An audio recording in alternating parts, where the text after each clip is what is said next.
Yeah, we can't leave you without asking a question about Mani Ratnam and Kamal Haasan collaboration. So otherwise, this episode would feel incomplete since Totally incomplete. Yeah. yeah, Yeah. since they're gonna collaborate soon. We know that they are gonna produce something very interesting. Bala and I usually always discuss is that we want to see the Kamal Haasan in the Virumandi zone or the Aram zone, particularly these two movies. But it does look a bit far fetched. As a fellow fan of both, so what do you expect out of this collaboration?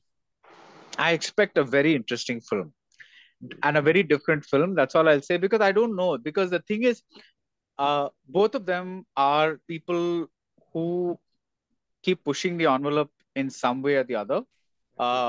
Whether it works or not is a different thing. But one of the things that I like about both of them is that they're never content to remain with the status quo, right?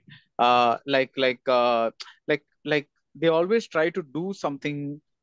See, Uttama Villain personally does not work for me as a movie, but as a concept, it's fascinating. It's like an actor looking back at his own mortality and at the Hmm. same time establishing his Yeah. immortality through the screen. Oh my God! Like what a freaking concept! Yeah, look, like it's a different thing that the movie kind of.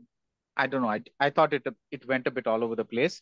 But I mean, like there are scenes in it that are so astounding that you're kind of that's what's so interesting about these, right? Like even if you dismiss a movie by these two, you're never dismissing it fully. You're always finding some things that are interesting or that are working or something like that. So Hmm. about whether Heram will happen, I don't think so, because even then Heram wasn't a success, and I doubt that people right now are in the mood to see uh, fast-paced action movies. So I would expect something. Hmm. I think in the action zone, especially because Maniratnam has been wanting to make an action movie for the longest time.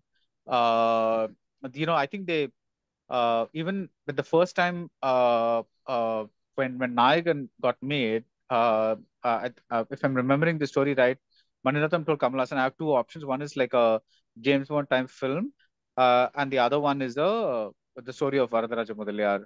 And Kamal said he wanted the other thing.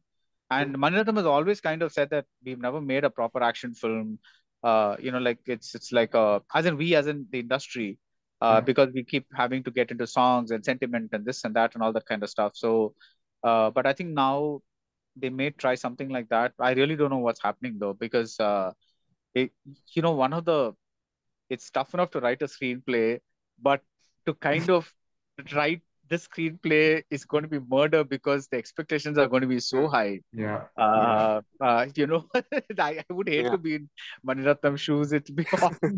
That's kind of the Yeah. but though he's very zen about these things, but it's Hmm. still, like the minute you hear about this combination, it's like, oh my God, Hmm. so it's like, yeah. Yeah. So that's something yeah, but I'm hugely looking forward to that. And yeah, because it just has, see, the basic thing that beyond the excitement of that movie alone, I think what these two people have done, I mean, I'm not saying that these are the only two people that have done it, but because you brought up these two people, what they've done is they've done so much to push the art forward. Hmm. The art, and they've done it in the mainstream, which is actually a very tough thing to do, because I'm not saying it's easy to make an art film, but when you're doing an art film, you're automatically restricting an audience to only those people who really truly care about cinema, who are exposed to world cinema, who kind of can handle certain kinds of pace or this or that or whatever it is. But trying to push different narratives through the mainstream is one of the toughest things that anybody can do. And these two have been doing it consistently. Hmm. That's what is really really appealing to me about them. It's like imagine a Heram in the year 2000. It's like inconceivable. It's like that somebody would actually try and make a Hmm. movie like that, of that depth and complexity. When you look at the average movie out there, right? See, like for instance, I think, if I'm not mistaken, Sedu also came out the same year, right? 2000, Yes, yeah, it did come out right? at a similar time. Yeah, At a similar time. I think Sedu is a fantastic film. I love it. But there's also a certain linearity that lends itself to an audience easily consuming it. Because yeah, what happens is there's this guy, there's this girl, there's a certain relationship that develops. And just as something nice is going to happen, something bad all hell happens, breaks and loose. Yeah, then everything goes downhill, right? So that's a trajectory that lends itself. It's a very linear trajectory.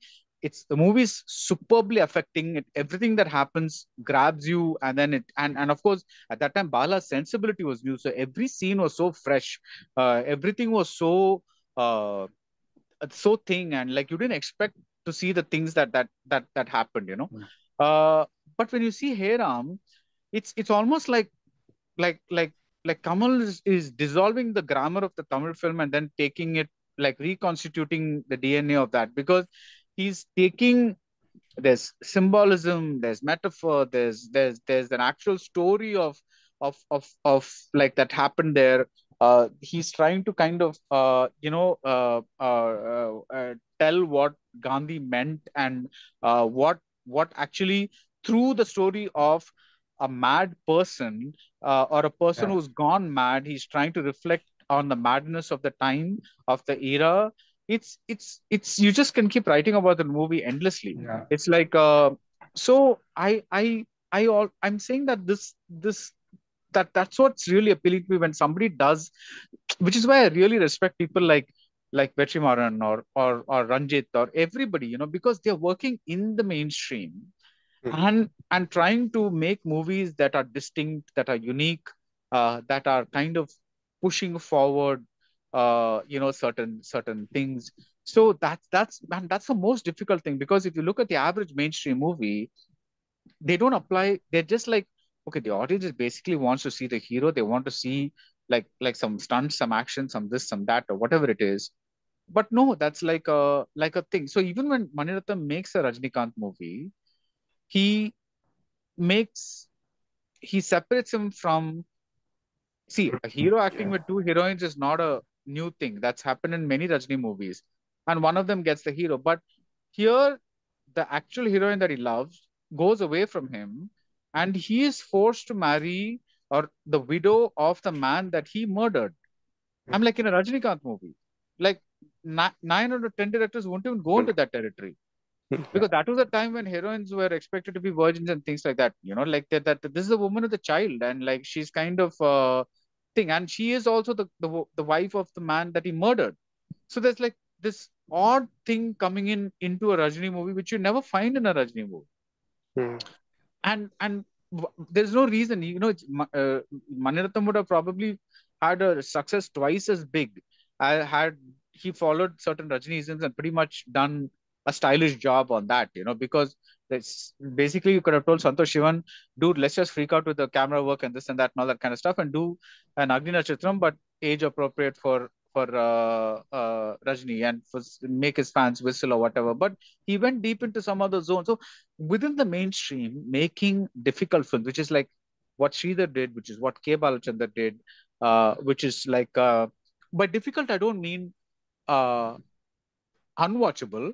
By difficult, I mean movies that ask something of the audience, that say, listen, just don't chew popcorn and watch me, engage with me, talk to me, like converse with me, like treat me like a friend, and let's have a conversation. So you're having a conversation in the movie, and it's not like some brain dead thing that you're watching, which is not to say that you don't enjoy the brain dead comedies or whatever it is. But I'm saying these guys have done so much to push mainstream cinema forward, that that's why like because the other day somebody like said, I saw Nayakan, I like a 25-year-old. He's like, I don't know why people just go on about it.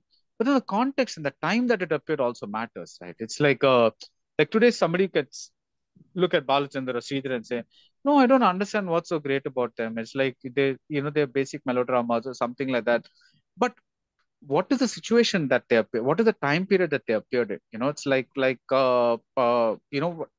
imagine trying to make a Mauna Ragam when the reigning stars are, or the reigning aesthetic is the AVM extravaganza or the T. Rajender film. Yes. It's like literally battling against the tide, right? So Yes. today, when you've seen many movies like that, it's a different thing. But at that point, it's a different thing. So when you look at that, I really think I'm expecting something truly different from this combination, which is almost a sure shot way of saying that pretty much anything that they do is going to be like initially a little like, you know, wow, I really have to keep my expectations in check Mm. because, Yeah. I know that this is, I have to like just watch it like, dude, it's just a movie, go enjoy, like that. Okay. But yeah, I think that's going to be a little difficult. So